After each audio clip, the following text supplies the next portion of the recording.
Food കഴിച്ച് കഴിഞ്ഞപ്പോൾ പിന്നെ മിസ്സിനെ കളിയാക്കലായി. മിസ്സിന് അങ്ങനത്തെ പ്രശ്നമൊന്നുമില്ലാത്തതുകൊണ്ട് കുഴപ്പമില്ല. പിന്നെ മിസ്സും കുട്ടികളും ഫോട്ടോ ആണ് കണ്ടോ. ആ കൂടുതൽ മിസ്സിന് തന്നെ പറയാം, അത്ര ചെറുപ്പമാണ്.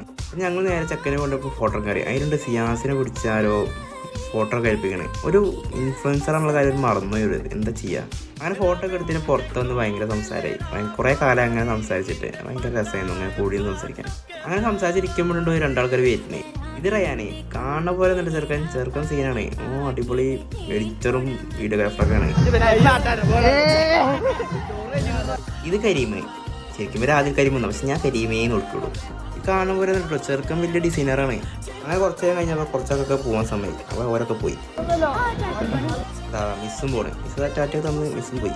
കുറച്ച് കഴിഞ്ഞപ്പോൾ ഷേബും പോയി. പിന്നെ ഞങ്ങൾ കുറച്ച് ആൾക്കാർ മാത്രമായി. ഞങ്ങൾ കുറച്ച് നേരം അങ്ങനെ സംസാരിച്ചിട്ട് ചെക്കനെ കൊണ്ടടക്കം ഇറങ്ങി. ഞങ്ങളിപ്പോൾ പോയിട്ടില്ല, എന്നോട് ഇരിക്കണ്ട്.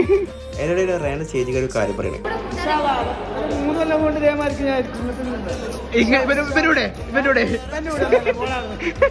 ചെക്കനെ പെണ്ണൊക്കെ പോയ സ്ഥിതിക്ക് പിന്നെ ആ സോഫയിൽ നിന്ന് ഞങ്ങൾ വെച്ച് ഫോട്ടോ എടുത്ത് എന്താ ചെയ്യാ. അതിൻ്റെ ഒരു കരിമുണ്ട് അഞ്ചിന്റെ ബാഗ് എടുത്തപ്പോണേ എന്തോ പണി.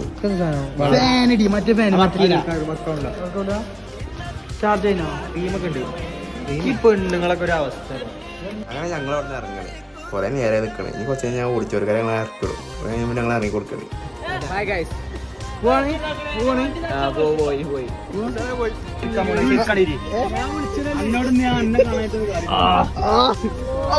അങ്ങനെ വരുന്ന വയ്ക്ക് ഞങ്ങൾ അരിക്കൂടല്ല പാല് കയറി തിന്നു കഴിച്ചപ്പോൾ മധുരം എന്തെങ്കിലും വേണം പറഞ്ഞ് കയറി.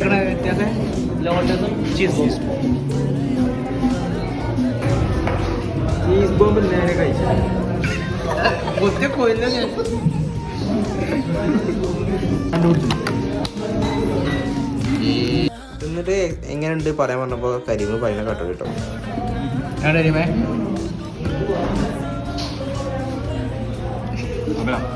എത്ര നേരം എടുക്കണ അഭിപ്രായം പറയാൻ. അവസാനം സാധനം കഴിഞ്ഞിട്ടേ കരിമ കാടിനെ കണ്ടോളൂ കേട്ടോ.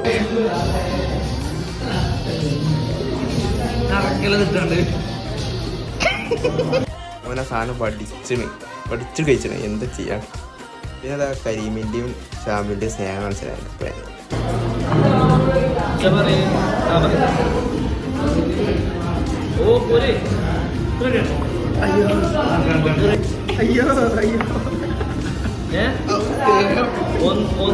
അങ്ങനെ കഴിച്ച് ഓരോട് യാത്ര പറഞ്ഞ് ഞാൻ ബൈക്ക് എടുത്ത് പോവാണോ? ഞാൻ പോവാടാ. പിന്നെ നമുക്ക് കാണട്ടോ ഇൻഷാ അല്ലാഹ്. എന്റെ ബ്ലോഗൊക്കെ ഉഷാറാവട്ടെ. എല്ലാവിധ പ്രാർത്ഥനയോടെ കൂടിയ ഞാനും കൊടയും സിയാസും നഷീം. Bye bye. അസ്സലാമു അലൈക്കും. Bye bye.